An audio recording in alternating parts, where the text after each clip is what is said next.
नमस्कार।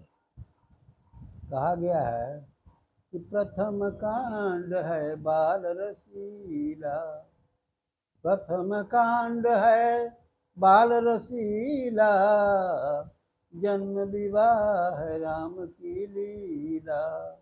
द्वितीय अयोध्या कांड प्रकाशा, पितु आज्ञा रघुबर बनवासा।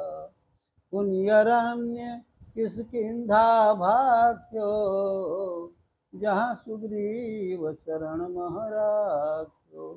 सुंदर सुंदर कांड सुहावन, युद्ध कांड महामारे रावण। तो युद्ध कांड लंका कांड का प्रसंग चल रहा है। पूर्व में बताया गया है कि राम की सेना सुमेर पर्वत पर लंका में प्रवेश कर गई है और अंगद को भेजा गया है। अंगद का प्रसंग सब चल चुका है। अब दोनों सेनाओं में युद्ध प्रारंभ हो चुका है। बांदरी सेना वो पर्वत उखाड़कर, वृक्ष को उखाड़कर प्रहार कर रहा है। लंका के दुर्ग पर सभी बंदर घेर लिए और जब लंका को पूरा लाखों करोड़ों हजारों बंदर घेर लिए तो रावण का पुत्र मेघनाथ बहुत बलवान था। वो युद्ध में ललकारा, कहा कि राम कहाँ है, लक्ष्मण कहाँ है, हनुमान कहाँ है, सबको ललकारा है। और युद्ध में बड़े बड़े सूरमा राक्षस मारे जा रहे हैं। दोनों तरफ से हानि हो रही है। कभी हनुमान जी मूर्छित हो जाते हैं। हनुमान जी जब मूर्छित हो गए तो राम बहुत व्यग्र हुए और फिर राम के प्रताप से हनुमान जी जब ठीक हो गए तो विशाल पर्वत लेकर, उखाड़ कर विशाल पर्वत लेकर वो मेघनाथ पर प्रहार करने के लिए चल पड़े। तो मेघनाथ राक्षस था, आकाश में उड़ गया और आकाश में उड़कर वहाँ से आग बरसाने लगा। बहुत ताकतवर था। तो इस प्रकार से दोनों तरफ युद्ध में क्या होता है, दोनों तरफ हानि होती है। तो रावण अपने नाना बाल्यवंत से राय लेता है कि क्या होना चाहिए। तो उसके नाना और मंत्री भी थे, रावण के मंत्री भी थे बाल्यवंत और उसके रावण के नाना लगते थे। तो नाना ने कहा कि भाई वो राम साधारण व्यक्ति नहीं है, तुम सीता जी को लौटा दो। तो डांट कर भगा दिया नाना को, भागो यहाँ से, तुम दुश्मन की बड़ाई करता है।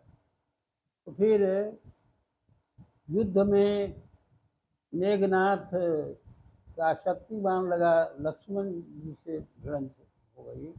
लक्ष्मण जी और मेघनाथ लड़ने लगे तो वो शक्तिबान, वीर शक्तिबान छाती में लग गया लक्ष्मण जी को और लक्ष्मण मूर्छित हो गए। मूर्छित हो गए तो राम जी साधारण मनुष्य की तरह विलाप करने लगे, रोने लगे। बताइए, जो संसार के मालिक हैं, नर लीला कर रहे हैं। शंकर भगवान पार्वती जी से कहते हैं कि देखिए, जो संसार के रचयिता हैं, संसार के निर्माता हैं और वो नर लीला कर रहे हैं। तो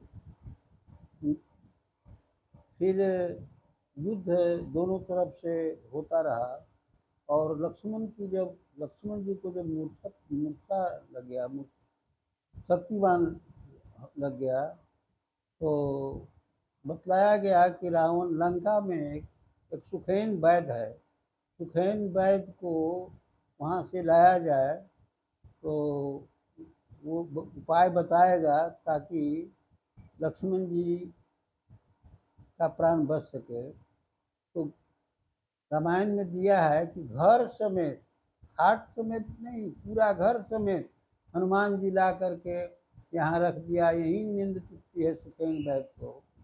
सुखैन वैद्य बताते हैं कि सूर्योदय के पूर्व यदि सजीवन बूटी लाया जाए अम पर्वत से, ऋषिमुख पर्वत या कोई पर्वत है उस पर लाया जाए, उस पर वो सजीवन बूटी में प्रकाश निकलता है। रावण को ये जब पता चला तो संपूर्ण पहाड़ पर वो उसी तरह का बत्ती जला दिया। तो हनुमान जी गए लाने के लिए। अब सोच रहे हैं कि पता नहीं चल रहा है कि कौन सी संजीवन बूटी है, तो पूरे पर्वत को उखाड़ दिए। और पर्वत जब उखाड़ दिए तो लेकर के चल पड़े तो जहाँ नंदीग्राम में भरत जी थे, तपस्यारत थे, तो उसी मार्ग से जा रहे थे। तो भरत जी ने सोचा कि आकाश में कोई राक्षस जा रहा है, वो बाण चला दिए और नीचे गिर पड़े हाय राम राम कहते हुए जब गिर पड़े तो भरत जी ने को बहुत तकलीफ हुई और पूछा कि क्या बात है, कौन है आप? तो हनुमान जी अपना परिचय दिए। कहा कि ठीक है, मैं पर्वत समेत आप मेरे रथी पर बैठिए, अभी सूर्योदय के पहले मैं भेज देता हूँ। वो अपने शक्ति से बाण से ऐसा भेजे कि पर्वत समेत सूर्योदय के पहले चले गए। और सुखेन वैद वो जड़ी पिलाया और लक्ष्मण जी उठ करके बैठ गए।